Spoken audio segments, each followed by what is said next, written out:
I swapped places with my abused twin sister to save her life. Her husband didn't know he was sleeping next to a shark until I destroyed him. Hello everyone. Thank you for being here with me today.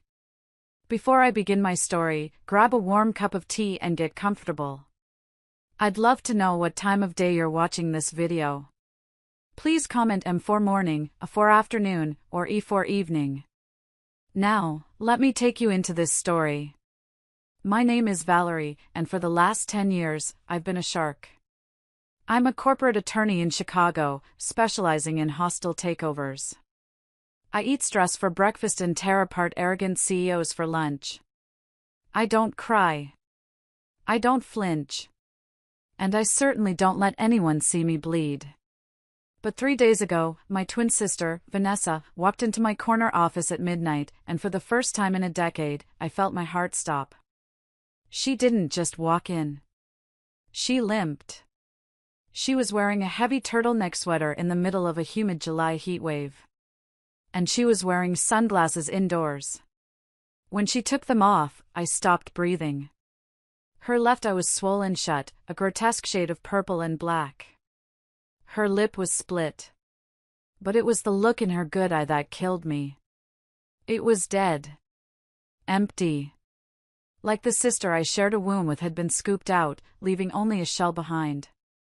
Please don't call the police, she whispered, her voice cracking. He said he'd kill me, Val.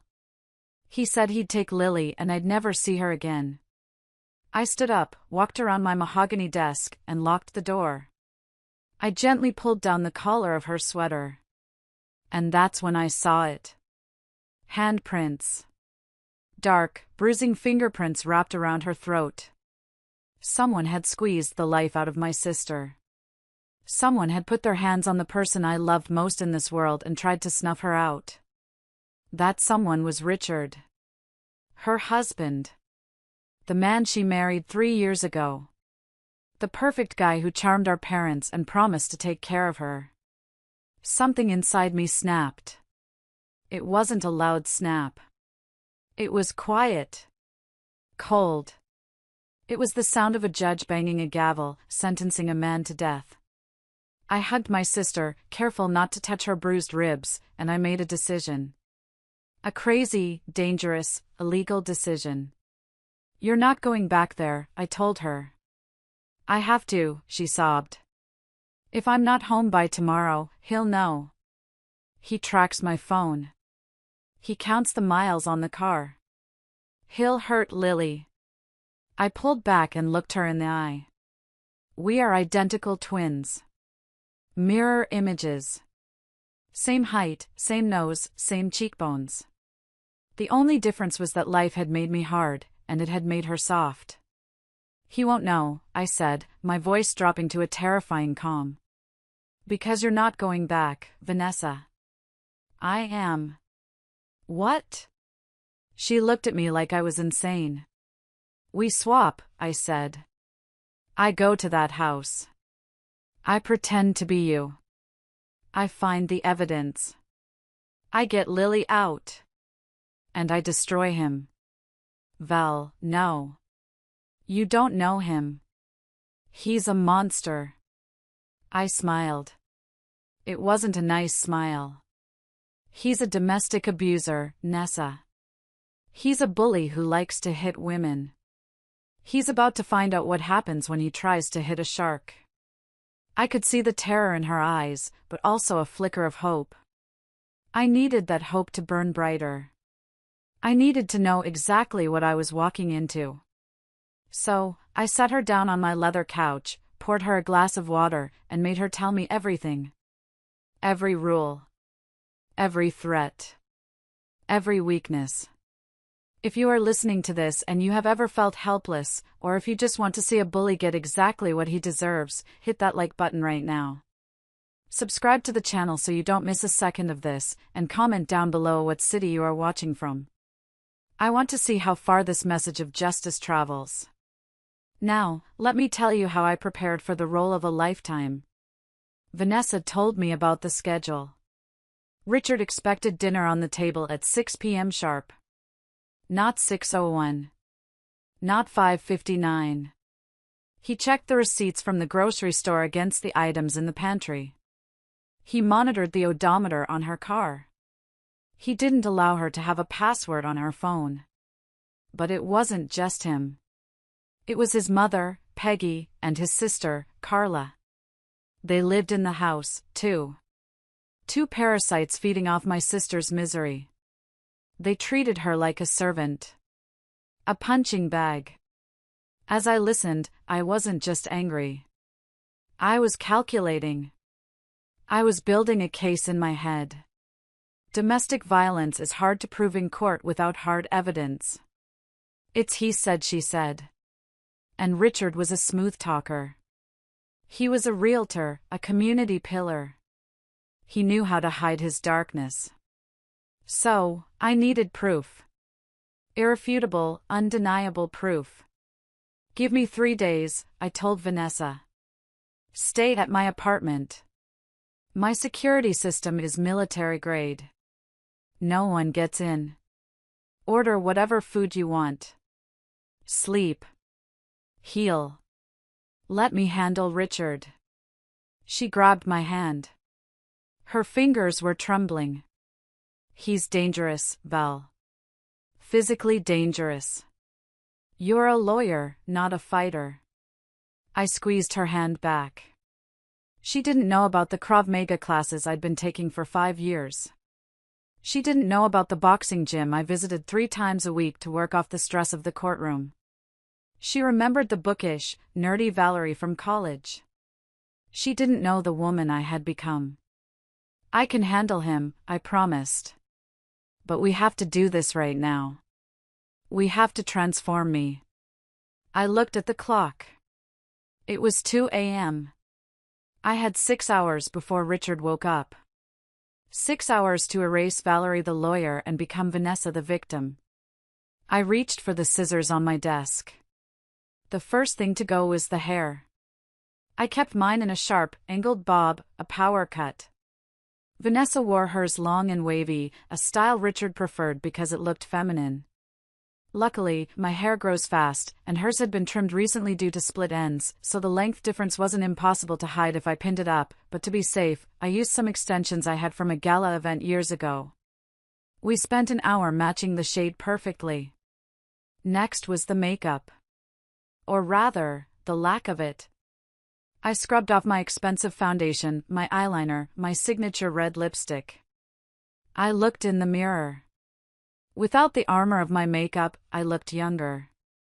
Softer. But not soft enough. Vanessa looked at me, then at herself. You look too healthy, she whispered. You have a glow. I look like a ghost. She was right. Stress and fear had drained the color from her skin. I used a pale concealer to wash out my complexion. I used a contour kit not to enhance my cheekbones, but to make my face look slightly gaunt, slightly tired. I had to look like a woman who hadn't slept through the night in 3 years. Then came the bruises. I couldn't fake the massive black eye, that would be too obvious and might make Richard suspicious if it healed too fast or looked different. So, Vanessa showed me how she styled her hair to cover the left side of her face. I usually tell people I walked into a door if they ask, she said, shame coloring her voice. But Richard, he knows. He likes to see it. But he doesn't want me to show it to the world. I'll wear my hair down on that side, I said. If he asks to see it, I'll show him.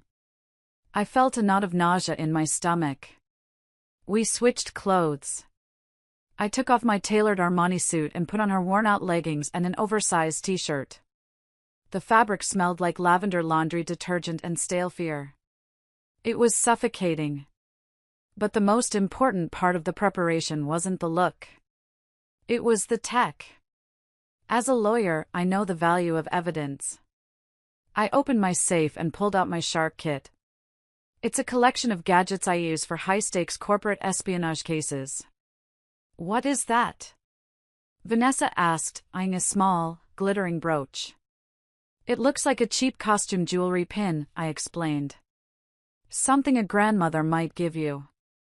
but inside is a high-definition 4K camera and a microphone with a 12-hour battery life. I'm going to pin this to my shirt every morning. I also packed 3 tiny, button-sized audio recorders. I'm going to plant these in the house. 1 in the kitchen, 1 in the bedroom, 1 in the living room. Vanessa looked terrified. If he finds them? He won't, I said. He's arrogant, Nessa. He thinks you're stupid. He thinks you're too scared to breathe, let alone run a surveillance operation. His arrogance is his weakness. We spent the remaining hours going over the script. Who's Richard currently fighting with at work? A guy named Dave. What was Lily's favorite stuffed animal?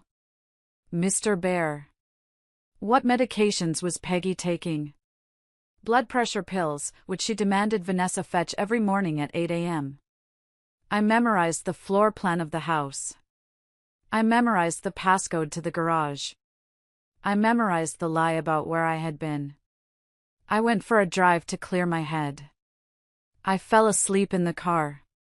It was a weak lie, but Vanessa said Richard didn't care about the truth, he only cared about having a reason to be angry. At 5 a.m., I hugged my sister one last time. Lock the door behind me, I said. Do not open it for anyone but me. There is enough food in the fridge for a week. Watch movies. Take a hot bath. Sleep, Nessa. Just sleep. She clung to me, tears soaking my borrowed t-shirt. Bring my baby back, Val. Please save Lily.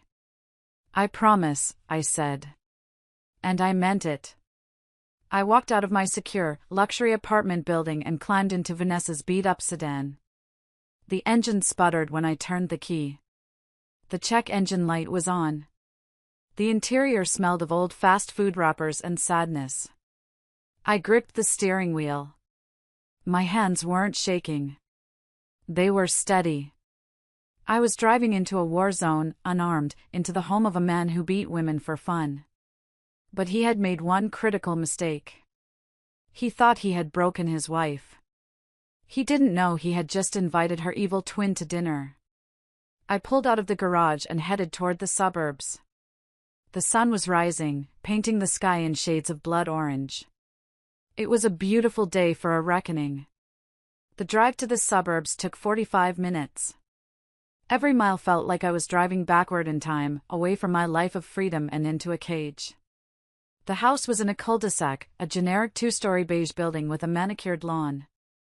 It looked perfectly normal. That's the thing about domestic abuse, it loves to hide behind manicured lawns and white picket fences. I pulled into the driveway. My heart gave a single, hard thump against my ribs, then settled into a cold rhythm. I checked the hidden camera on my blouse. It was recording. I opened the front door. The air inside was stale, heavy with the smell of bacon grease and tension. You're late. The voice came from the kitchen. I walked in, keeping my head down, hunched shoulders, mimicking Vanessa's posture.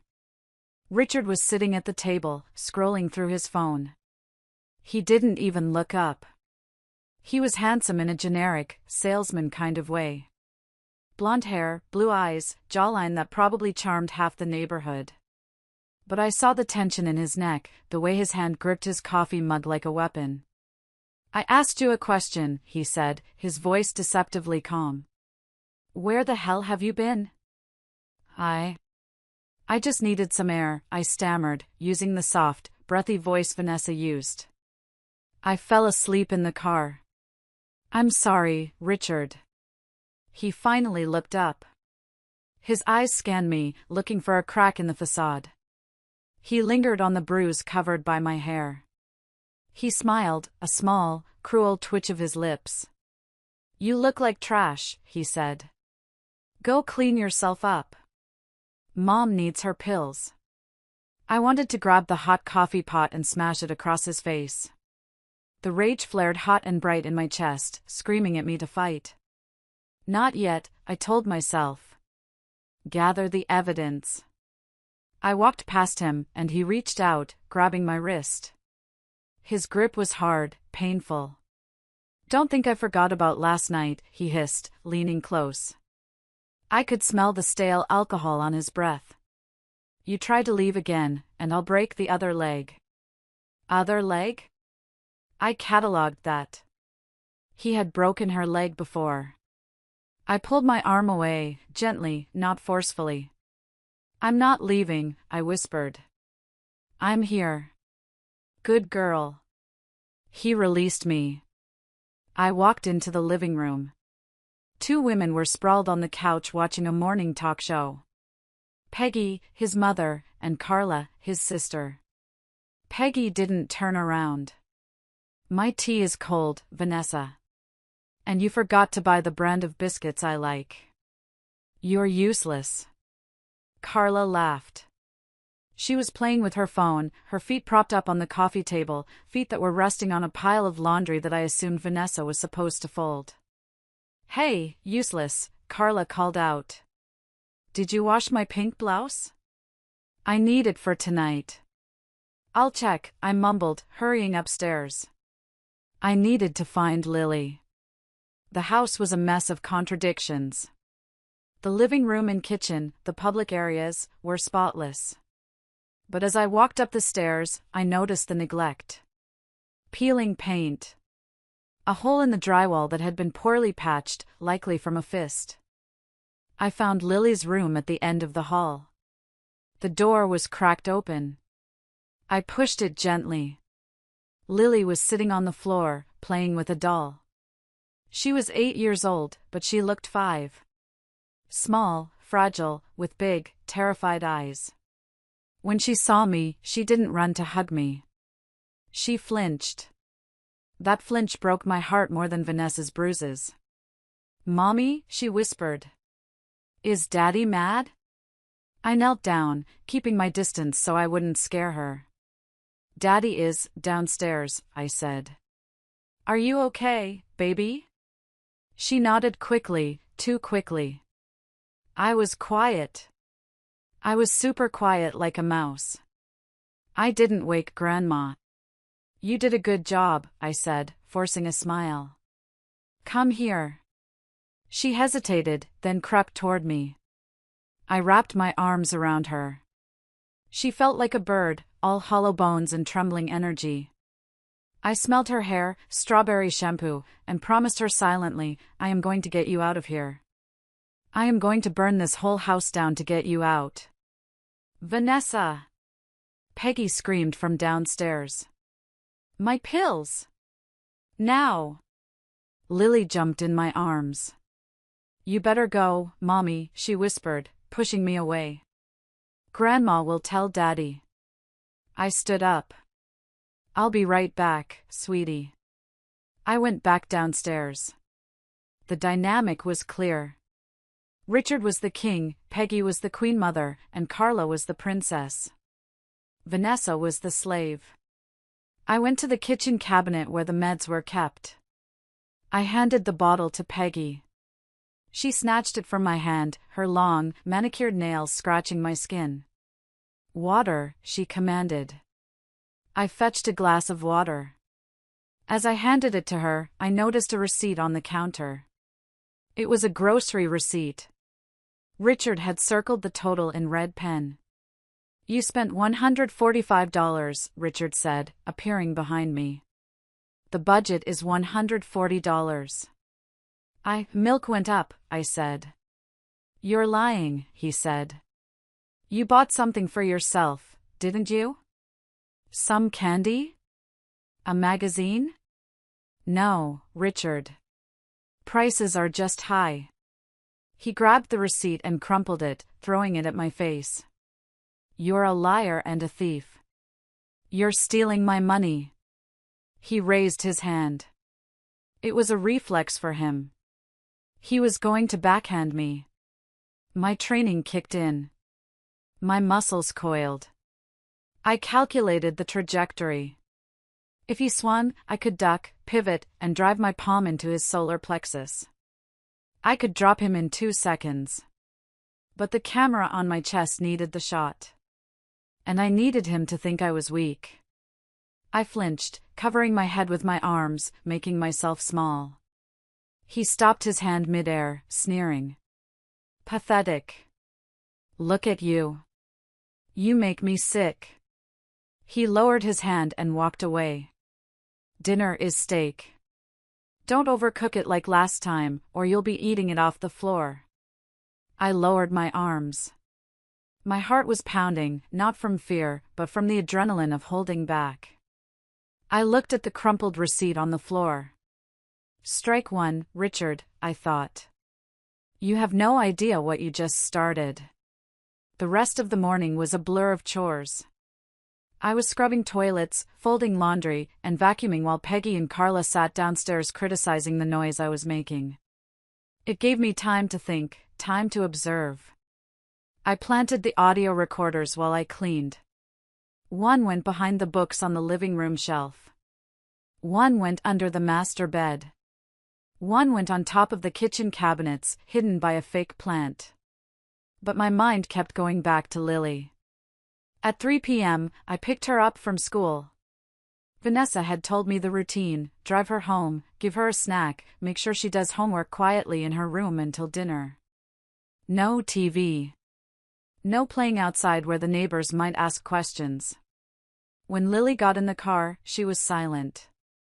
Most kids chatter about their day. Lily stared out the window. Did anything fun happen at school today? I asked, testing the waters. She shrugged. We learned about butterflies. That sounds cool. Do you like butterflies? They get to fly away, she said quietly. The symbolism hit me like a punch to the gut. I reached over and squeezed her hand. She looked at me, surprised. Vanessa, I realized, was probably too beaten down, too exhausted to engage like this usually. She was in survival mode. When we got home, I decided to break a rule. Let's do your homework at the kitchen table, I said. Lily's eyes widened. But Daddy said I have to stay in my room. Daddy isn't home yet, I said. And the light is better down here. Plus, I can help you. She hesitated, then sat down. We worked on math problems. She was smart, incredibly smart, but she lacked confidence. Every time she got an answer wrong, she cringed, waiting to be scolded. It's okay, I said gently. Being wrong is how we learn. Look, let's try it this way. I showed her a trick for subtraction that I use when calculating settlements. Her face lit up when she got the answer right. You're really good at math, Mom, she said. I used to be, I said. And so are you. Suddenly, Carla walked into the kitchen. She was wearing a bathrobe and eating a yogurt. She stopped when she saw us. What is the brat doing down here? Carla asked, mouth full. Richard said she stays upstairs. I felt a surge of protectiveness so fierce it almost burned. I turned to Carla. I didn't hunch my shoulders this time. I looked her dead in the eye. Her name is Lily, I said. My voice was calm, but hard. Not the brat. And she is doing her homework. Go eat your yogurt in the living room, Carla. Carla stopped chewing. She stared at me, her mouth hanging open. Excuse me? You heard me, I said, channeling a fraction of my courtroom voice. The kitchen is for cooking and eating, not for harassing an 8-year-old. Move. Carla blinked. She wasn't used to resistance. She was a bully, and bullies are cowards. She huffed, rolled her eyes, and muttered, whatever. Freak. But she turned and left. Lily was staring at me with her mouth open. Mommy. It's okay, I whispered, winking at her. Sometimes we have to use our big voice. Lily smiled. It was a small, tentative thing, but it was the most beautiful thing I had seen all day. Okay, I said. Pack up. Daddy will be home in an hour. Let's get everything perfect. I sent her upstairs with a secret stash of cookies I had hidden in my pocket, another rule broken. No sugar before dinner. As I started prepping the steak for Richard, I realized something. Lily was the key. She was the reason Vanessa stayed. Richard used her as a hostage. If you leave, I take her. If you leave, she suffers. Well, I was going to make sure Richard never had custody of a goldfish, let alone a child. I needed to find the leverage. I knew Richard was a businessman, but the house felt cheap despite the facade. The car was old. He counted pennies on groceries. That didn't smell like success. It smelled like desperation. I needed to see his office. The door to his home office was always locked. Vanessa said he wore the key around his neck. But I'm a lawyer who deals with white-collar criminals. I know that men like Richard aren't as smart as they think they are. I waited until I heard the shower running upstairs. Richard had come home early and gone straight to clean up before dinner. I crept to the office door. Locked. Standard pin tumbler lock. I pulled a bobby pin from my hair. I'm not a professional thief, but I had learned how to pick a basic lock during a case involving a security firm a few years back. It took me 30 seconds of jiggling before I felt the satisfying click. I slipped inside and closed the door. The office smelled of stale cigars and cheap musk. It was messy, stacks of papers everywhere, unlike the pristine living room he forced Vanessa to maintain. Hypocrisy at its finest. I didn't have much time. Maybe 10 minutes before he got out of the shower.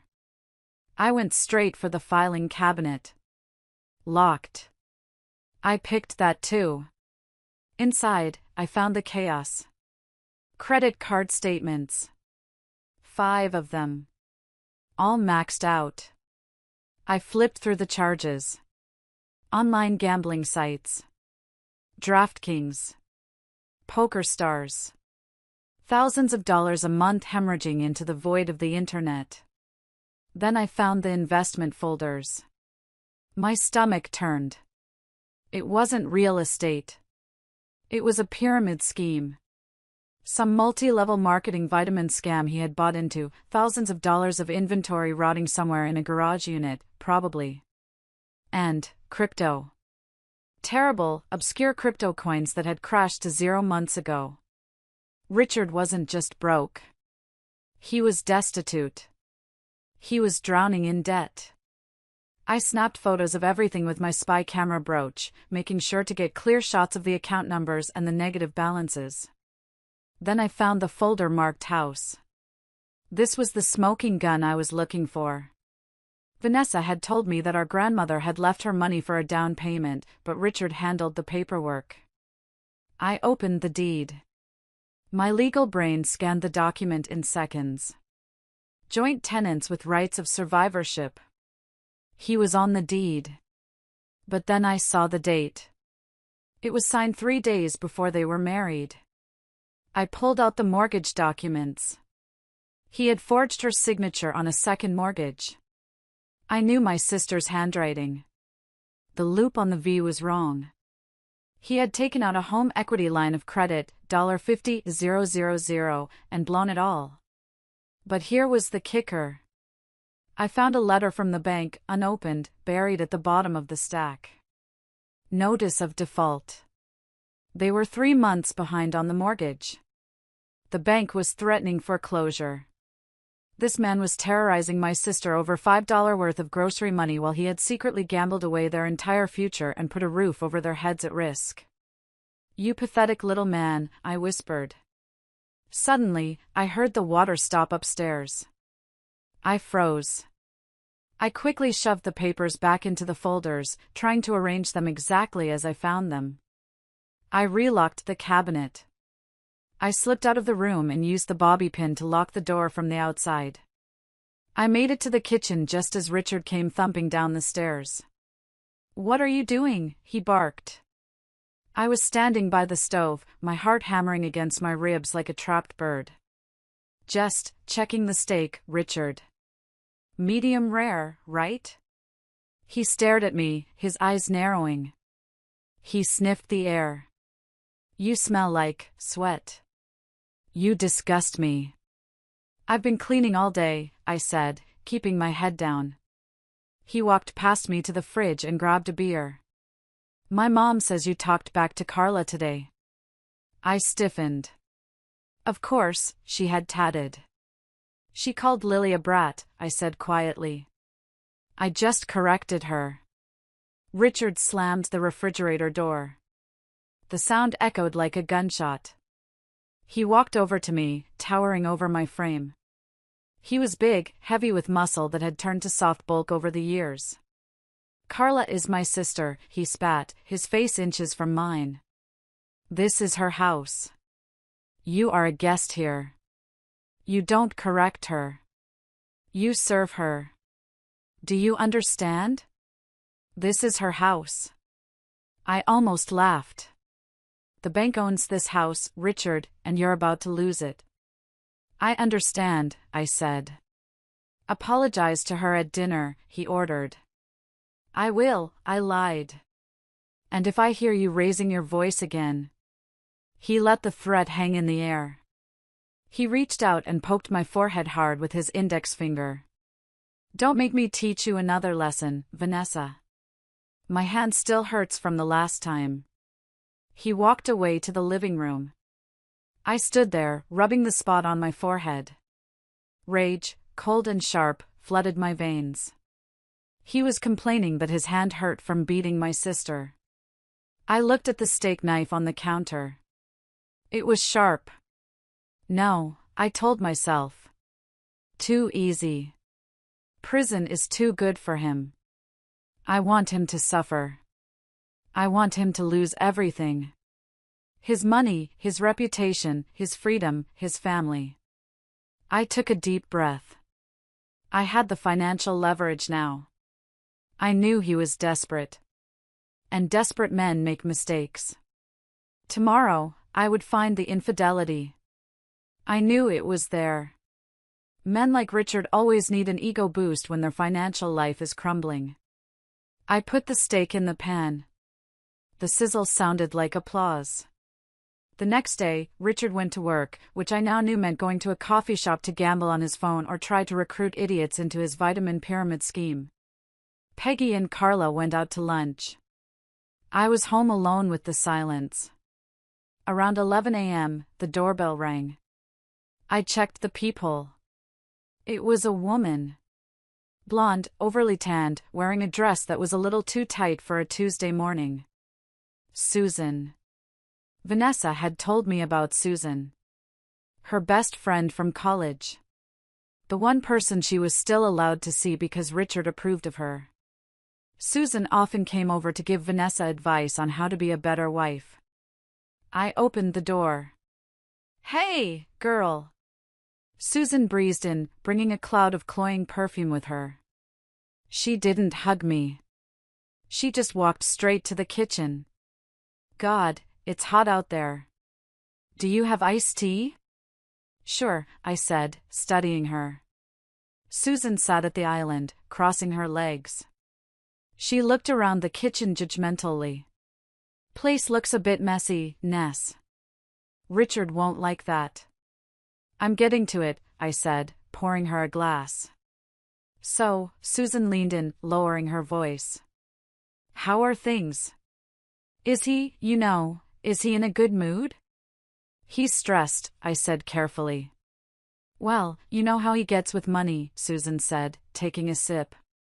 You really should try harder to help him save.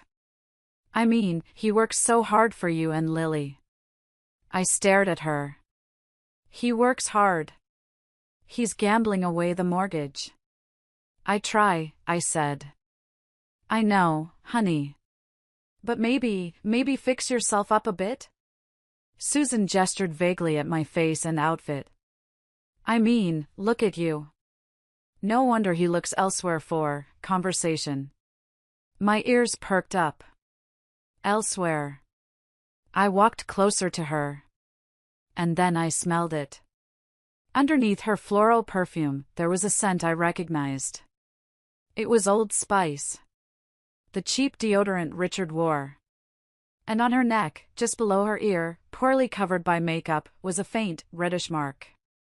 A hickey. My blood ran cold. Vanessa had told me Susan was her lifeline. Her confidant. The shoulder she cried on. And Susan was sleeping with him. I felt a wave of nausea, followed by a tidal wave of fury. This betrayal felt almost worse than the punches. This was intimate. This was calculated. You're right, I said, forcing my voice to tremble. I feel so ugly lately. Susan, do you think he's seeing someone else? Susan choked on her tea. She coughed, patting her chest. What? No. Crazy. Why would you say that? I don't know, I wiped a fake tear. He just seems so distant. If he found someone better, I would understand. I'm just a burden. Susan's eyes softened, but not with kindness. With pity. And triumph. Oh, Ness. Don't think like that. Just be a better wife. Cook his favorite meal. Wear that lingerie I bought you last Christmas. He loves you. In his own way. Thanks, Susan, I said. You're such a good friend. I have to use the ladies' room, she said, standing up. Go ahead. As soon as she walked down the hall, I moved. I grabbed her purse from the counter. I opened it. Inside, I found a receipt. A hotel receipt from the Motel 6 on the edge of town. Dated yesterday afternoon. And a second phone. A burner phone. I quickly scrolled through the texts. Contact, Big Richie. Text, she suspects nothing. She's so dumb. When are you leaving her? Reply, soon, babe. Once I get the house refinanced, I'm kicking her out. I just need her signature. I took photos of the screen with my brooch camera. My hands were shaking, not from fear, but from the sheer adrenaline of the kill. I heard the toilet flush. I dropped the phone back in the purse and zipped it up. I was standing at the sink washing a dish when she walked back in. Well, I gotta run, Susan said, checking her reflection in the microwave door. Richard. My boss, called. Needs me for a shift. Okay, I said. Thanks for stopping by. Bye, hun. She waved and strutted out. I locked the door behind her. You're dead, I whispered to the empty room. You are both so dead. I had the financial fraud. I had the adultery. Now I needed the violence. I needed him to lose control while I was recording. But first, I needed to survive the night. That night, lying in bed next to Richard, was the hardest thing I have ever done. He snored. A loud, wet, arrogant snore. He took up 3/4 of the bed, forcing me to cling to the edge to avoid touching him. Every time he shifted, I flinched, my hand instinctively going to the throat where he had strangled my sister. I stared at the ceiling, watching the shadows form shapes. I thought about Vanessa. My twin. My other half. We grew up sharing everything. Secrets, clothes, dreams. We were supposed to protect each other. I was the loud one, the brave one. She was the kind one, the nurturing one. How did we get here? I got up quietly and crept into the walk-in closet. I sat on the floor, surrounded by Richard's suits and Vanessa's meager collection of old clothes. I found a shoebox in the back corner, hidden under a pile of winter blankets. Vanessa had told me about it. It was full of letters. Letters she had written to me but never mailed. I opened one. Dear Val. I miss you. I wanted to call you today, but Richard said you were busy with a big case and didn't want to be disturbed. He said you told him I was embarrassing you.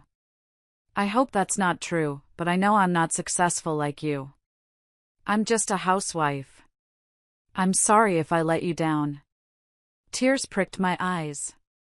Gaslighting. He had isolated her by telling her I didn't want her. He had intercepted my calls, blocked my number on her phone, and told her I was too busy. I opened another one. Dear Val. He hit me today. It was my fault. I forgot to pick up his dry cleaning. He was so stressed about work. He cried afterward and brought me flowers. He promised it wouldn't happen again. I believe him. He loves me. He's just under a lot of pressure. The cycle of abuse. Tension, explosion, honeymoon phase. He had brainwashed her into thinking his violence was her fault. That his stress justified his fists. I read one more. The most recent one. Dear Val. I'm scared. He looks at me with hatred now. He talks about life insurance policies. He talks about how much easier things would be if he was single. I think he's going to kill me. If I die, please take Lily. Don't let him raise her. Please, Val. I love you. I crumpled the letter in my fist. I wasn't crying anymore. The sadness had evaporated, replaced by a cold, hard resolve. He wasn't just a bad husband. He was a predator. He was planning to discard her, or worse, once he got the money from the house. I looked at the spy camera pinned to the pajamas I was wearing. It was recording the darkness. I hear you, Ness, I whispered into the silence. I'm here now. I went back to bed. I lay down next to the monster. I looked at his sleeping face. He looked peaceful. He had no idea that his world was ending. He had no idea that the woman beside him was calculating exactly how many years in prison each of his crimes would carry. Fraud, 5 years. Domestic battery, 3 years. Child endangerment, 2 years. Coercive control, in this state, a felony. I fell asleep counting charges instead of sheep. The next morning, the real game began. It was Wednesday. The day Richard's boss, the upline guy from the pyramid scheme, was coming for dinner. Richard wanted to impress him. He wanted everything perfect. He wanted a submissive, trophy wife to serve drinks and look pretty. I decided it was time to introduce him to Valery. The guest arrived at 7 p.m. His name was Brad. He was a slick guy in a cheap suit, driving a leased BMW. He was the one selling Richard on the idea that he could be a millionaire by selling overpriced energy drinks. Richard was in a manic mood. He had made me wear a dress he liked, a blue thing that was too tight and showed too much cleavage. Smile, he hissed at me as the doorbell rang. And don't speak unless spoken to. Brad is a visionary. I need him to approve my loan for the inventory. Loan? I smirked internally. You have no credit, Richard. I opened the door. Welcome, Brad. I'm Vanessa. Wow, Brad looked me up and down, licking his lips. Richard, you didn't tell me your wife was a stunner. Richard puffed up his chest. Yeah, she cleans up okay. Honey, get Brad a scotch. I went to the kitchen. I poured the scotch. But instead of retreating to the kitchen as Richard expected, I walked back into the living room with the drinks and sat down in the armchair opposite them.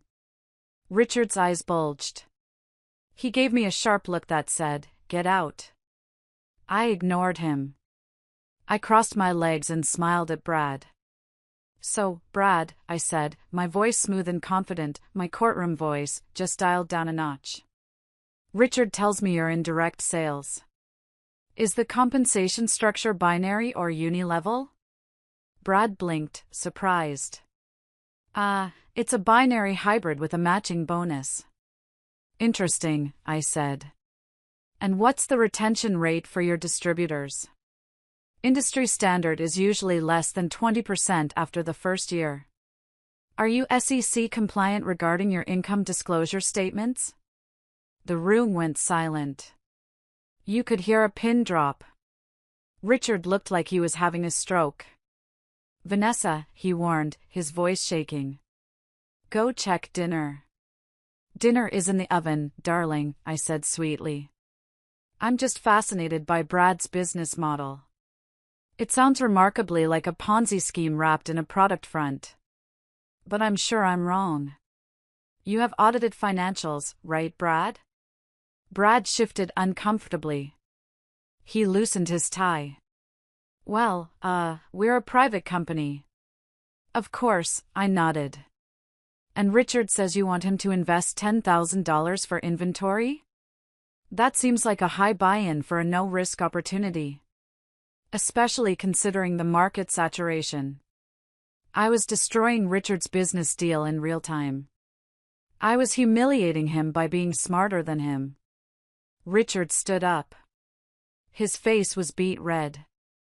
Vanessa, he snarled. Kitchen. Now. Actually, Brad stood up too. I think I should go. Richard, your wife seems skeptical. And I don't work with skeptics. Brad, wait. Richard pleaded. She doesn't know what she's talking about. She's just a stupid housewife. She asked about SEC compliance, Richard, Brad said, grabbing his coat. She doesn't sound stupid. She sounds like a lawyer. Good luck, man. Brad walked out. The front door closed. The silence that followed was heavy. Thick. Dangerous. I sat there, sipping my water, waiting for the explosion. Richard turned to me slowly. His hands were clenched into fists so tight his knuckles were white. The veins in his neck were throbbing. What, he whispered, his voice trembling with rage, did you just do? I stood up. I didn't flinch this time. I saved you $10,000, I said calmly. You're welcome. You ruined everything, he screamed. He grabbed a vase from the side table and threw it against the wall. It shattered inches from my head. Shards of glass flew everywhere. You stupid, worthless cow. He stalked toward me. I told you to shut up. I told you to know your place. He was coming for me. Real violence this time. Not a slap. A beating. I squared my shoulders. I felt the camera on my chest.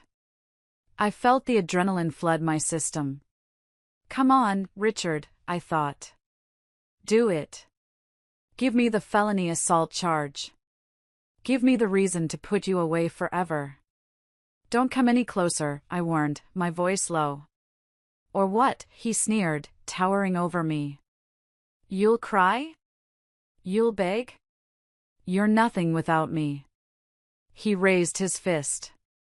And in that moment, looking into his dead, shark-like eyes, I smiled. Or, I said, I'll break your arm. His confusion lasted for a split second. Then he swung. To be continued. The air in the living room was so thick with violence you could taste it. Metallic. Sharp.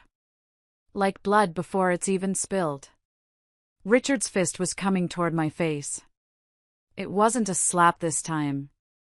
It was a closed fist, a punch meant to break bone, meant to silence the woman who had just humiliated him in front of his business partner. In his mind, he was hitting Vanessa. He was hitting a woman who would cower, scream, and cover her head. He was hitting a victim. But he wasn't fighting a victim. He was fighting a shark. Time seemed to slow down. This happens in the courtroom, too, right before I deliver a closing argument. My heart rate didn't spike, it leveled out. I saw his weight shift to his right foot. I saw his shoulder drop. I saw the telegraphing of the punch a full second before he threw it. I didn't step back. I stepped in. As his arm swung toward me, I ducked under the trajectory, moving into his personal space. I used my left forearm to deflect his bicep, redirecting the force of his blow harmlessly over my shoulder. At the same time, I drove the heel of my right hand into his solar plexus. Hard. It wasn't a lethal blow, but it was precise. It was enough to knock the wind out of a linebacker. Richard gasped, his eyes bulging as the air was forcibly expelled from his lungs. He stumbled back, clutching his chest, coughing. The shock on his face wasn't just pain, it was total, incomprehensible confusion. What? He wheezed. What the hell? He looked at me like I had just grown a second head. Vanessa had never fought back. Vanessa had never even raised her voice. I stood my ground, smoothing the fabric of my dress. I told you, Richard. Don't touch me. His confusion quickly morphed back into rage. His ego couldn't handle the reality that his punching bag had just hit back. He roared, a guttural sound of pure animal fury, and lunged at me again. This time, he was clumsy, wild. He reached out to grab my throat. I didn't let him get close. I sidestepped, grabbed his outstretched wrist, and used his own momentum against him. I twisted his arm behind his back, applying pressure to the shoulder joint, a classic Krav Maga restraint hold. I pushed him forward until his face was pressed against the wall, right next to the spot where he had smashed the vase. "Stop!" he screamed. "You're breaking my arm." "I'm not breaking it," I whispered into his ear, my voice ice cold. "I'm controlling it. There's a difference. But if you move, if you try to hurt me again, I will snap it like a dry twig. Do you understand me?" He was panting, sweating, smelling of fear and cheap scotch. "Who are you?" he choked out. You're not her." I leaned closer. This was the moment to sow the seed of terror. "I'm the woman who is done being afraid of you, Richard. I'm the woman who is finally seeing you for the weak, pathetic little man you are." I shoved him away. He stumbled and fell onto the sofa, nursing his arm, staring at me with wide, terrified eyes. Peggy and Carla, who had run into the room at the sound of the crash, stood frozen in the doorway. They had expected to see Vanessa bleeding on the floor. Instead, they saw their golden boy cowering on the couch and Vanessa standing over him like an avenging angel. "She's crazy!" Richard yelled, pointing at me with his good hand. "Mom, she attacked me. She's lost her mind." Peggy looked at me, her mouth opening and closing like a fish. "Vanessa, what have you done?" I turned my gaze to Peggy. "I defended myself. And if you or your daughter try anything, I'll defend myself against you, too." I walked past them, head held high. I went upstairs to the master bedroom and locked the door. My hands were trembling slightly now, the adrenaline dump was hitting me. I touched the brooch on my chest. "Got it," I whispered. I had the assault on camera. I had him swinging first. I had him screaming threats. It was a felony assault attempt. I checked the monitor for Lily's room. She was asleep, thank God. She hadn't heard the commotion. Downstairs, I could hear them whispering. The tone had changed. It wasn't the arrogant, dismissive tone anymore. It was fearful. Frantic. They were plotting. I knew Richard wouldn't call the police. Abusers never do when they lose control, because they know they have too much to hide. He had bruises on his ego, not his body. He knew if the cops came, they would see the smashed vase, the terror in the house, and they might start asking questions about the finances. No, Richard wouldn't call the cops. He would try something else. He would try to regain control the only way he knew how, through manipulation and money. I sat on the edge of the bed, listening to the murmurs below. I checked my phone. I had enough evidence for a restraining order. But a restraining order is just a piece of paper. It doesn't stop a man like Richard. I needed to bankrupt him. I needed to strip him of his power completely. I pulled out the fake loan documents I had prepared. Tomorrow was going to be a very interesting day. The next morning, the house was eerily quiet. Richard had slept on the couch. When I came downstairs, he was sitting at the kitchen table, nursing a hangover and a bruised ego. He looked terrible. His skin was gray, his eyes bloodshot. He didn't look at me. He was afraid. Good. I need you to sign something, he said, his voice rough. He slid a stack of papers across the table without making eye contact. I looked at them. It was the mortgage refinancing application. He was trying to take out a high-interest loan against the house, Vanessa's house, to pay off his gambling debts and the investment disaster I had torpedoed last night. I'm not signing this, Richard, I said calmly. I'm not letting you put more debt on this house. He slammed his hand on the table, then winced, remembering the night before. We have no choice. I have debts.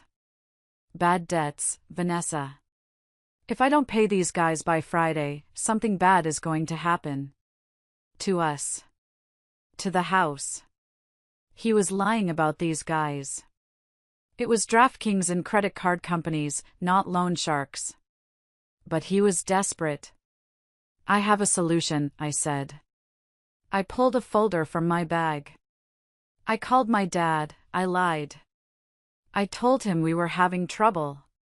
He agreed to loan us the money. The $50,000 you need. Richard's head snapped up. Hope and greed warred in his eyes. Your dad? He hates me. He loves me, I said. And he wants Lily to have a roof over her head. But he has conditions. He wants everything documented. He sent over a contract. I slid my paperwork across the table. This was the trap. I had drafted a document that looked exactly like a standard personal loan agreement. The first few pages were full of legal jargon about interest rates and repayment schedules, terms I knew Richard wouldn't understand but would pretend to. But the final page, the signature page, was attached to a different clause. A clause buried in the collateral and defaults section. It was a confession of judgment and a quitclaim deed. Essentially, by signing this, Richard was admitting that he had defrauded Vanessa, that he owed her $100,000 in stolen assets, and that to repay this debt, he was voluntarily transferring his entire interest in the house, the car, and his 401k solely to her. He was signing away everything he owned to pay back a loan that didn't exist. It's just a standard loan agreement, I said, keeping my voice bored. He wants to make sure you pay him back before you pay the bank. Richard flipped through the pages. He was too hungover to read the fine print. He saw $50,000 and check enclosed. Where's the check? He asked. I have it, I touched my pocket.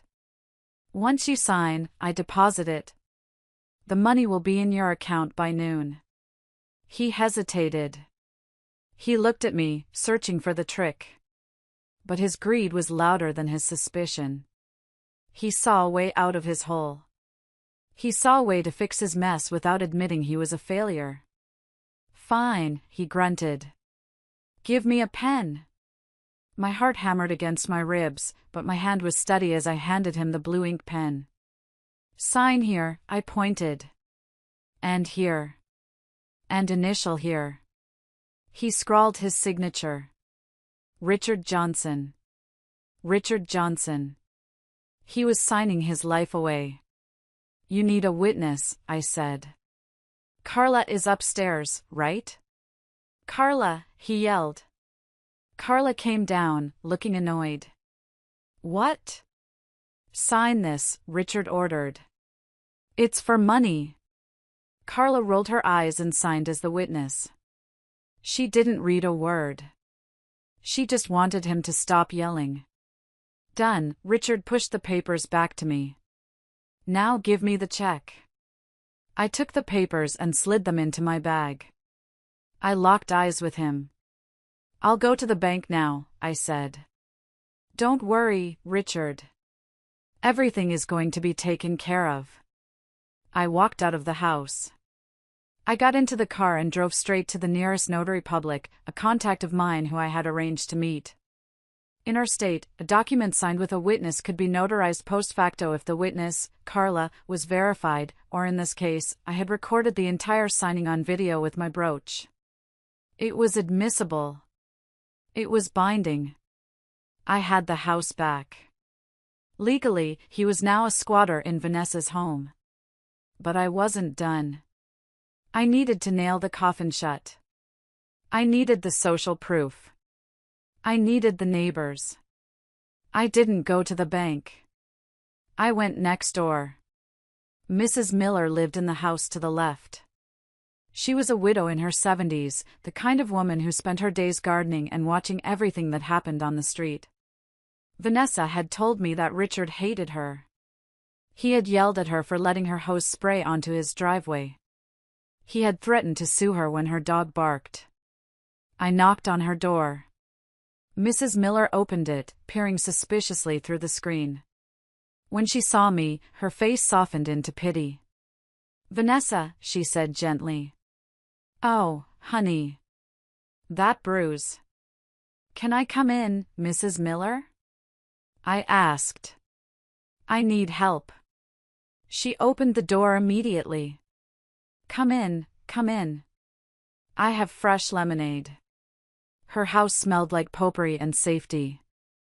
I sat on her floral sofa.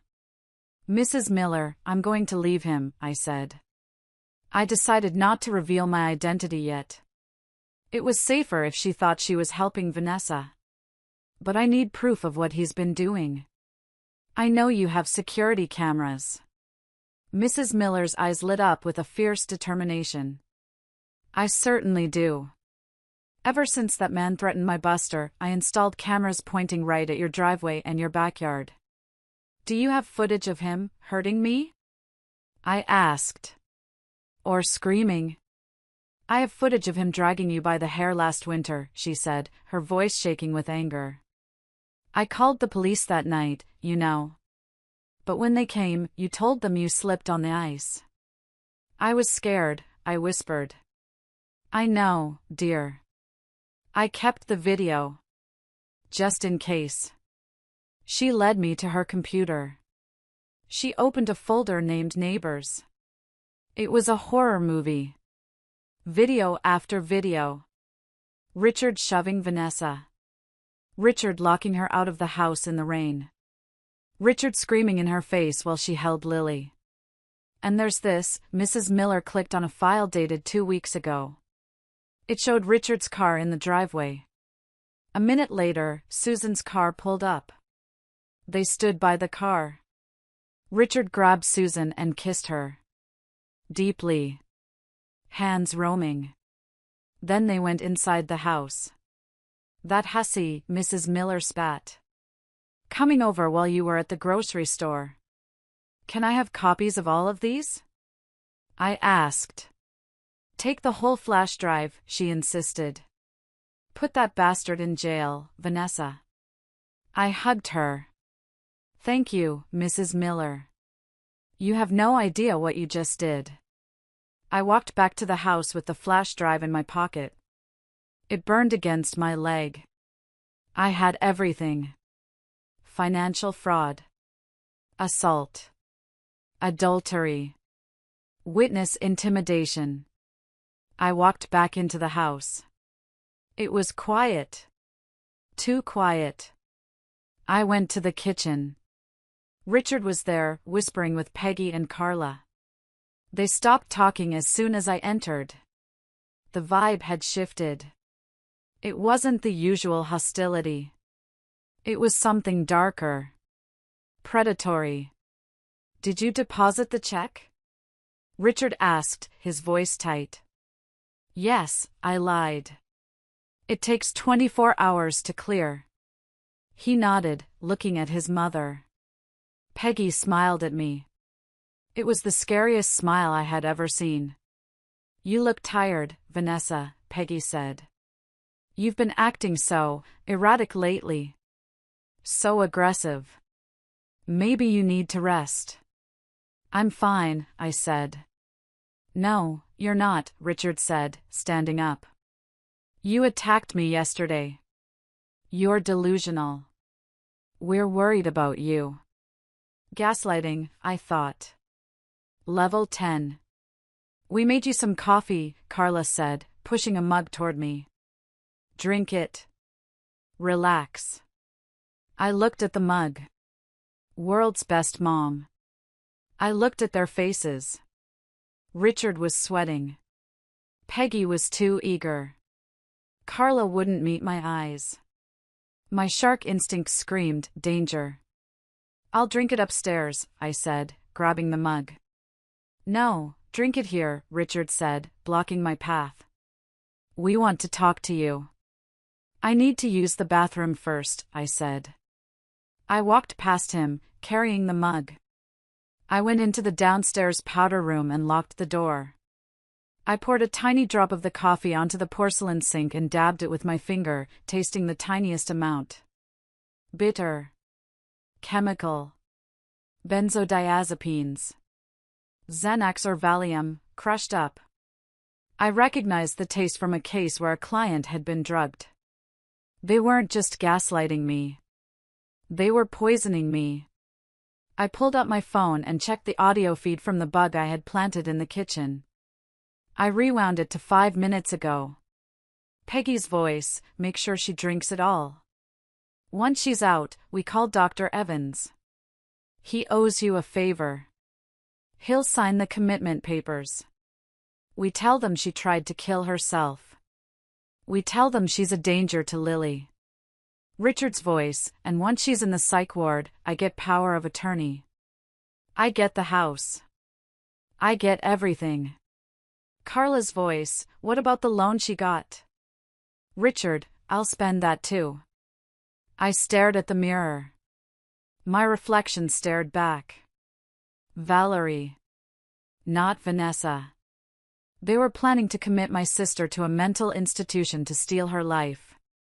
This wasn't just a lawsuit anymore. This was war. And they had just handed me the nuclear codes. I poured the coffee down the sink. I ran the tap to wash it away. Then I filled the cup with water from the tap, careful to keep the level the same. I took a deep breath. I needed to act.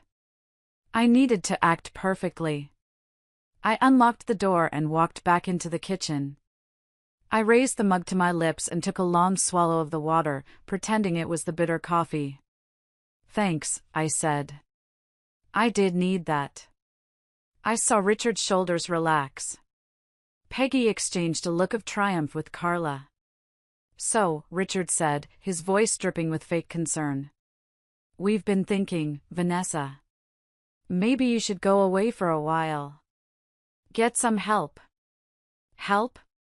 I asked, feigning drowsiness. I blinked slowly. I don't need help. You do, Peggy said. You're violent. You're unstable. Think of Lily. I swayed on my feet. I grabbed the counter for support. I feel dizzy. Sit down, Richard said, guiding me to the chair. It's just the stress. Let it go. I sat heavily. I let my eyelids droop. Richard, what did you put in this? Shoo, he patted my hand. Just sleep. I slumped forward onto the table, my head resting on my arms. I concentrated on my breathing, making it slow and rhythmic. Is she out? Carla whispered. Richard shook my shoulder. Vanessa? I stayed limp. Yeah, she's out, Richard said. Mom, call Dr. Evans. Tell him to get over here with the ambulance. Tell him we have a 5,150 hold ready. Finally, Peggy said. I thought she'd never shut up. Did you get the papers ready? Richard asked. Right here, Peggy said. Involuntary commitment. Indefinite observation. Once she's in there, Richard, you sell the house immediately. Before she can wake up and get a lawyer. I already have a buyer lined up, Richard laughed. Cash offer. We take the money and we move to Florida. Leave this mess behind. What about Lily? Carla asked. She goes with us, Richard said. Or we leave her with her grandparents. Who cares? She's just dead weight. Dead weight. He called his daughter dead weight. My blood was boiling, but I lay perfectly still. I needed them to say more. I needed Dr. Evans to arrive. I needed the conspiracy to be fully formed. 10 minutes later, the doorbell rang. That's him, Richard said. Showtime. I heard heavy footsteps entering the kitchen. Where is the patient? A male voice asked. Dr. Evans. Right here, Richard said. She's psychotic. Document tried to attack me with a knife. Threatening to kill herself. She needs to be locked up. I see, Dr. Evans said. And you have the fee? Cash, Richard said. 5,000, just like we agreed. All right, the doctor said. Let me give her a sedative to keep her under for transport. Hold her arm. I felt Richard's hand grab my arm. I felt the cold swipe of an alcohol pad. Now. I didn't just wake up. I exploded. As the needle touched my skin, I snapped my arm back, ripping it from Richard's grip. I stood up in one fluid motion, knocking the chair back with a loud crash. I grabbed the syringe from the doctor's hand. He was a fat, balding man who looked more like a used car salesman than a physician, and threw it across the room. Get away from me! I commanded. My voice wasn't Vanessa's whisper anymore. It was my courtroom boom, a voice that had made CEOs tremble. The four of them, Richard, Peggy, Carla, and Dr. Evans, jumped back as if a grenade had gone off. She's awake! Carla screamed. The drugs didn't work. You didn't drug me, you morons, I snarled. I poured your little cocktail down the sink. Richard's face went white. But I watched you. You watched what I wanted you to see, I said. I reached into my shirt and unpinned the brooch. I held it up. The red light was blinking. Say hello to the jury, Richard. What is that? Peggy gasped. High-definition camera, I said. And audio recorders. I have everything. The conspiracy to commit medical fraud. The poisoning attempt. The bribery. The domestic abuse. The gambling debts. The adultery. Richard lunged for me. Give me that. I took a step back and pulled a small remote from my pocket. I pressed the button. A siren wailed from the front yard. Not an ambulance. Police sirens. I texted my associates 10 minutes ago, I said calmly. They're outside. With the police. Who are you? Richard whispered, backing away. You're not Vanessa. Vanessa is stupid. Vanessa is weak.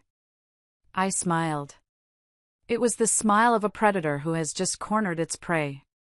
You're right. I'm not Vanessa. I reached up and pulled the extensions out of my hair, letting my sharp bob fall into place. I wiped the concealer off my cheek, revealing healthy skin. I straightened my spine, standing at my full height. I'm Valery, I said. I'm her twin sister. I'm a senior partner at the Henderson firm. And Richard? You just tried to drug a criminal defense attorney. The blood drained from his face so fast he looked like a corpse. Valery? But she's in Chicago. She was, I said. Until you tried to kill her. Now she's safe. And you are done. The front door burst open. Police! Nobody move! 3 officers stormed in, guns drawn. Behind them walked a tall man in a gray suit, Mr. Henderson, my boss, and 2 of our firm's paralegals.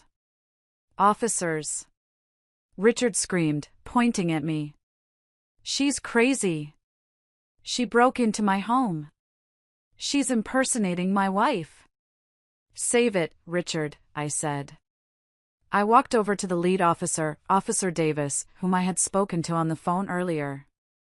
I handed him the brooch and the flash drive from Mrs. Miller. Officer, this man and his mother just attempted to involuntarily commit my sister using a bribed doctor, I said clearly. I have it all on video. I also have evidence of prolonged domestic battery and financial fraud. Officer Davis looked at Richard, then at the doctor cowering in the corner. Dr. Evans? We've had reports about you before. I was just called for a consult, the doctor stammered. He paid you $5,000 cash, I interjected.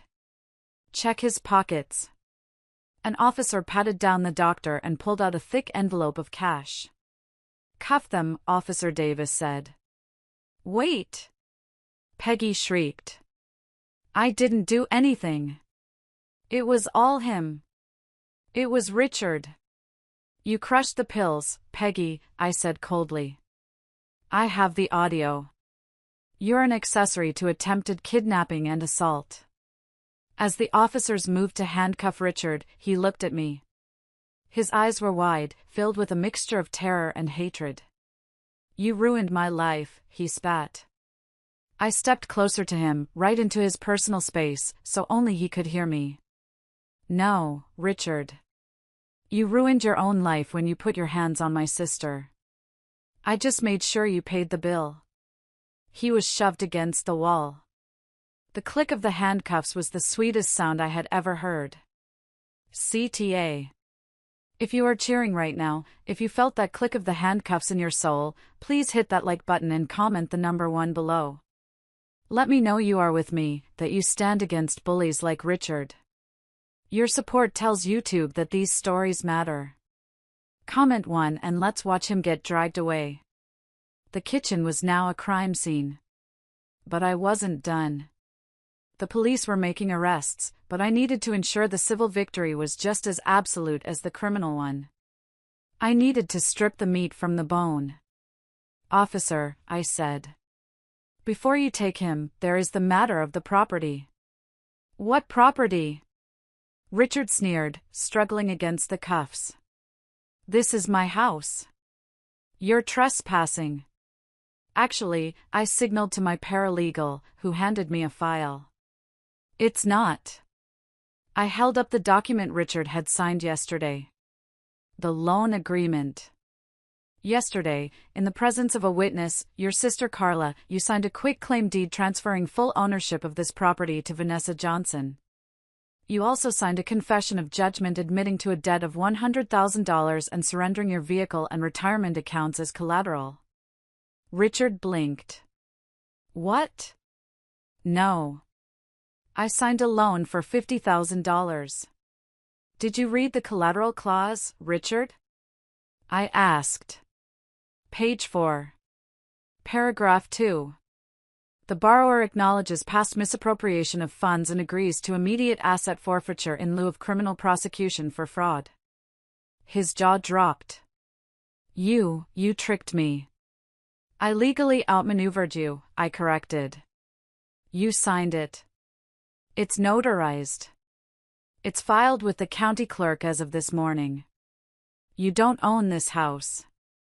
You don't own your car. You don't even own the shirt on your back. That's illegal, he screamed. I was under duress. You were hungover and greedy, I said. That's not duress. That's stupidity. I turned to Carla, who was trying to blend into the wallpaper. And Carla? Since you witnessed the document, you verified his competency. Thank you for that. Carla started to cry. I just want to go home. You don't have a home here anymore, I said. The new owner, Vanessa, is evicting you. Effective immediately. You have 30 minutes to pack your bags and get off the property. Where am I supposed to go? She wailed. I hear Motel 6 has vacancies, I said. Maybe Susan can get you a discount. Speaking of Susan. My phone buzzed. It was a text from another associate. Susan served. Her husband is filing for divorce. She's been fired from the restaurant. Oh, and Richard, I said, leaning down to where he was sitting on a chair, cuffed. I sent the video of your affair to Susan's husband. And to your business partner, Brad. I don't think Brad wants to do business with a man who cheats on his wife and steals from his family. Richard looked destroyed. He was crying now. Ugly, snotty tears. The arrogant monster was gone, replaced by a pathetic child. Why? He sobbed. Why did you do this? Because you thought Vanessa was weak, I said. You thought because she loved you, she wouldn't fight back. You forgot she came into this world with a partner. You forgot about me. The police hauled him up. Richard Johnson, you are under arrest for domestic battery, attempted kidnapping, and conspiracy. Officer Davis read him his rights. As they dragged him out the front door, he looked back at me one last time. He didn't look angry anymore. He looked afraid. He finally knew he was small. Peggy was next. She was screaming threats. I'll sue you. I know people. You're going to jail, Peggy, I said. Save your breath for the judge. Dr. Evans was weeping silently. I stood on the porch and watched 3 squad cars drive away. The flashing lights reflected in the windows of the quiet suburban street. Neighbors were standing on their lawns, watching. I saw Mrs. Miller standing on her porch, holding a glass of lemonade, saluting me. I waved back. I went back inside. The house was empty. The silence wasn't heavy anymore. It was light. It was clean. I walked upstairs to Lily's room. She was sitting on her bed, holding Mr. Bear. She had headphones on. I had put them on her before the police came in, playing her favorite Disney songs so she wouldn't hear the screaming. I took the headphones off gently. Is the bad noise gone? She asked. Yes, baby, I said, tears finally stinging my eyes. The bad noise is gone. Daddy went away for a long time. Grandma too. Are they coming back? She asked, her voice trembling. No, I promised. Never. She looked at me, studying my face. You're Aunt Val, aren't you? I smiled. How did you know? You smell different, she said. And you're brave. Mommy is nice, but you're brave. Mommy is brave too, I said. She was brave enough to ask for help. And she's coming home right now. I drove Lily to my apartment in the city. I didn't want her in that house for another minute until the bad energy was scrubbed out. Vanessa was waiting in the lobby. She looked better. She had slept. The swelling in her eye had gone down slightly. When she saw Lily, she let out a sound that I will never forget. A cry of pure, raw relief. She fell to her knees, opening her arms. Lily! My baby! Lily ran to her. They collided in a hug that seemed to fuse them back together. I stood back, watching, letting them have their moment. I felt like an intruder in their joy, but a welcome one. Vanessa looked up at me over Lily's shoulder. Her eyes were wet. You did it. We did it, I said. We went up to my apartment. I ordered pizza, Lily's favorite. We sat on the floor of my living room, far away from the suburbs, far away from the rules and the fear. Is he really gone? Vanessa asked later, after Lily had fallen asleep on my couch. He's in holding, I said. Bail is set at $500,000. He doesn't have it.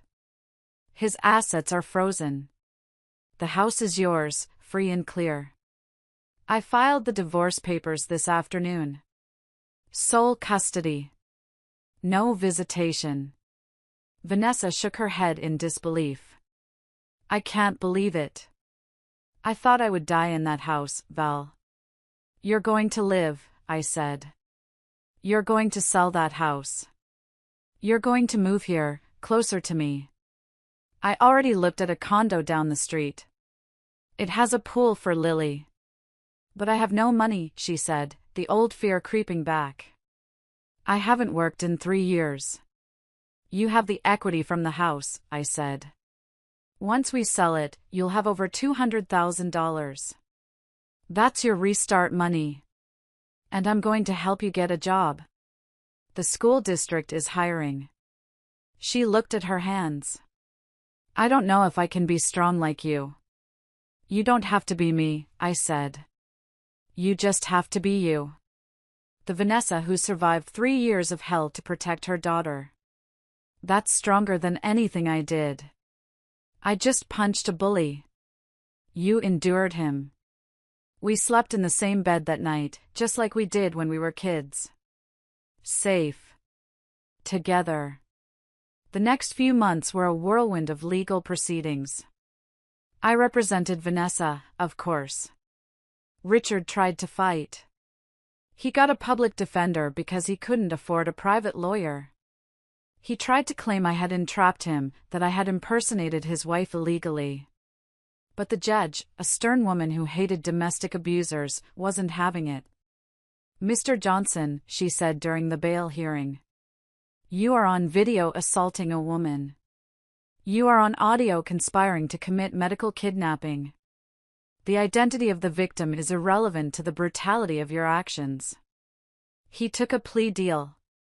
To avoid the kidnapping charge, which carried 20 years, he pleaded guilty to aggravated domestic battery and fraud. He was sentenced to 10 years in state prison. Peggy got 3 years for her role.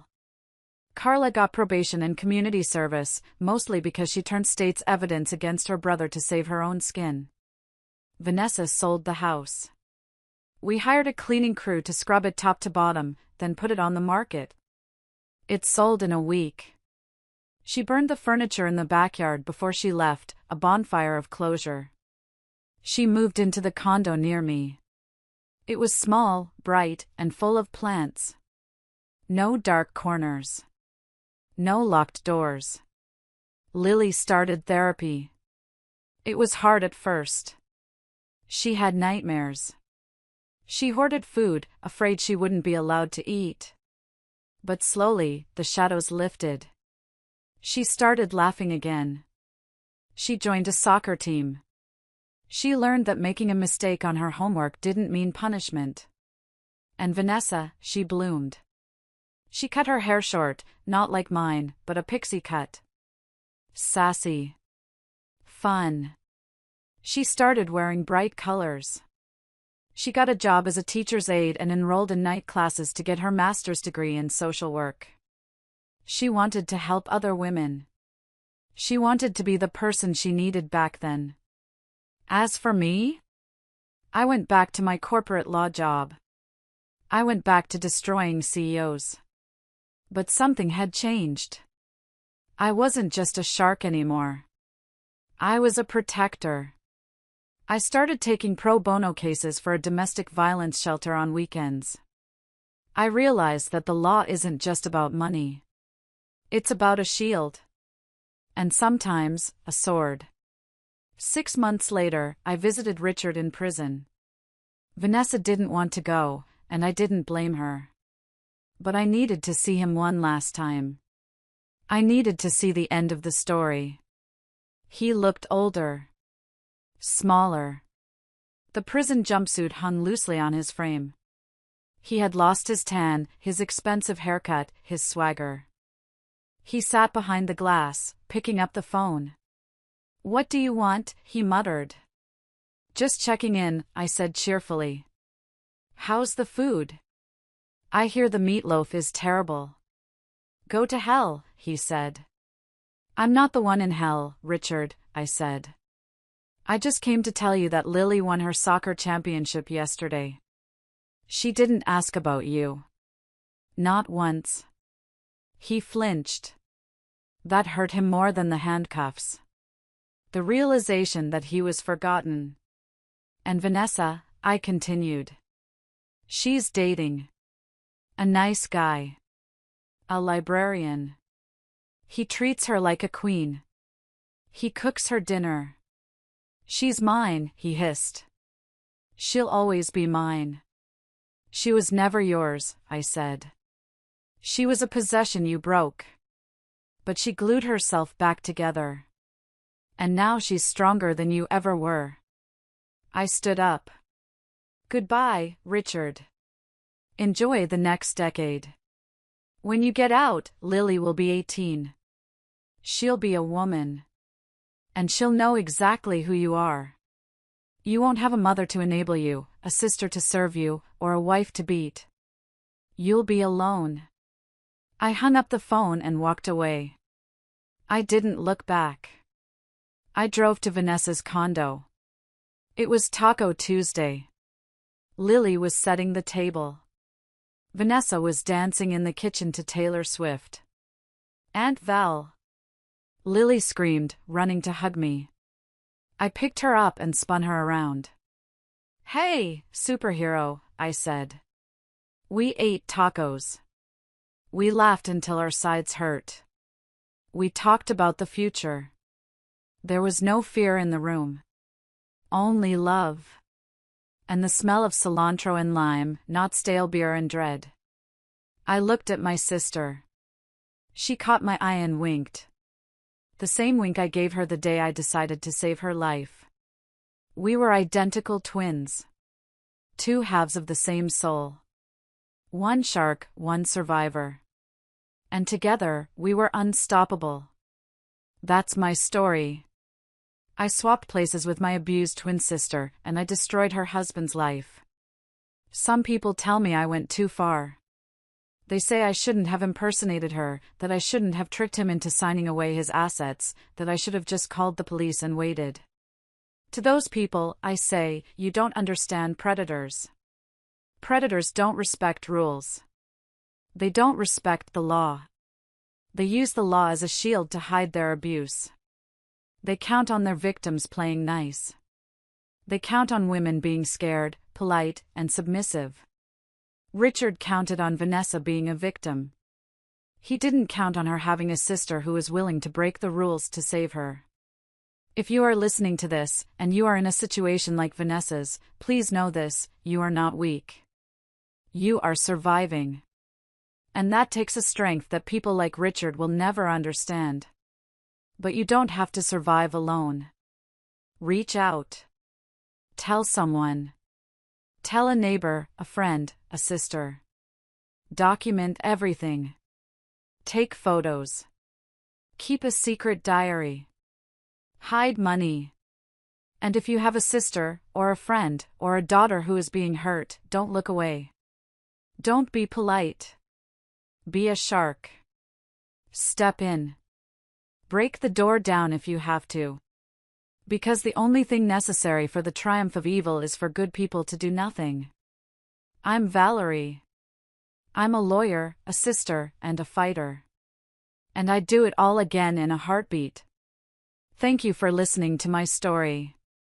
If this resonated with you, please share it. You never know who needs to hear it. You never know who is sitting in silence, waiting for a sign to leave. Let this be that sign. Be safe, be strong, and take care of each other. Goodbye. Stories like this remind us of the extraordinary strength that lies within us, even when the world tries to convince us otherwise. It teaches us that resilience is not just about surviving, it's about reclaiming your power, your voice, and your life. Valerie's courage shows that standing up against injustice isn't easy, but it is necessary. Sometimes, protecting those we love means stepping into the storm, breaking the rules, and refusing to let fear dictate our actions. This story also sheds light on the importance of support systems, the neighbors who notice, the sisters who fight, the strangers who care. It reminds us that silence enables abuse, but action, no matter how small, can change lives. Whether you're the one in need of help or the one who can offer it, know that you are never powerless. There is always a way forward, and there is always someone willing to fight for you, or with you. What did this story inspire in you? Share your thoughts in the comments, or simply type good if you found its message meaningful. Let's stand together for courage, justice, and hope.